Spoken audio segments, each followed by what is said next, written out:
এবারে রাজধানীর পরিস্থিতি জানাতে যোগ দিচ্ছেন সহকর্মী ফজলে রাব্বি সৌরভ। তিনি রয়েছেন ফার্ম গেটে।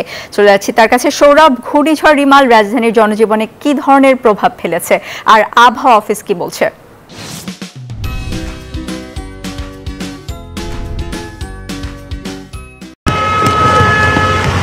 পদ্মা, আপনাকে ধন্যবাদ। আপনি যেমনটি জানাচ্ছিলেন, আসলে আমি এই মুহূর্তে যে ফার্মগেট এলাকায় রয়েছে, ঘূর্ণিঝড় রেমালের কারণে কিন্তু আজ সকাল থেকে কিন্তু রাজধানীতে গুড়ি গুড়ি বৃষ্টিপাত, কোথাও ভারী বৃষ্টিপাত হচ্ছে। এই বৃষ্টিপাত কিন্তু এখন পর্যন্ত হচ্ছে। আমরা দুপুরের পর থেকে রাজধানীর বিভিন্ন পয়েন্টে আমরা ছিলাম, সেখানে যেটি দেখতে পেয়েছি যে জলাবদ্ধতা তৈরি হয়েছে।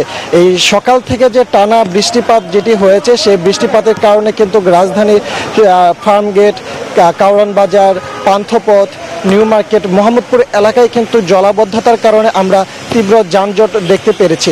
এই মুহূর্তে আমি আমার ক্যামেরার মাধ্যমে যদি দর্শকদের দেখাতে চাই যে এই মুহূর্তে কিন্তু এই ফার্মগেট যে রাস্তাটি আমরা রয়েছি, সেখানে কিন্তু আমরা গাড়ির আধিক্য দেখতে পাচ্ছি। আর সাধারণ যাত্রীরা যেটি অভিযোগ করেছেন, তারা বলছেন সেটি হচ্ছে যে এই জলাবদ্ধতার কারণে কিন্তু আজ কিন্তু তারা তাদের যে চাহিদা মতো যে জায়গাগুলো রয়েছে, সেই জায়গাগুলোতে কিন্তু তারা যে বাসগুলো রয়েছে, গণপরিবহন রয়েছে, সেই গণপরিবহনগুলো কিন্তু তারা ঠিকমতো পাচ্ছে না। ঘন্টার পর ঘন্টা দাঁড়িয়ে থাকা সত্ত্বেও তারা তাদের কাঙ্ক্ষিত গন্তব্যে পৌঁছাতে তাদের সময় লাগছে। আর সেই সাথে কিন্তু আবহাওয়া অফিস সর্বশেষে যে দুপুরে যে ব্রিফিংটি করেছিল, সেটি তখন তারা জানিয়েছিল যে আজ দুপুর নাগাদ কিন্তু এই ঢাকার উপর দিয়ে রেমাল অতিবাহিত হয়ে যাবে। তো তারপর থেকেই কিন্তু এখানকার কিন্তু এই প্রভাবের কারণে কিন্তু দমকা হাওয়া থেকে ঝোড়ো মাঝারি বৃষ্টিপাত হচ্ছে। সেই বৃষ্টিপাত কিন্তু এখন পর্যন্ত হচ্ছে। এই বৃষ্টিপাতের কারণে কিন্তু সাধারণ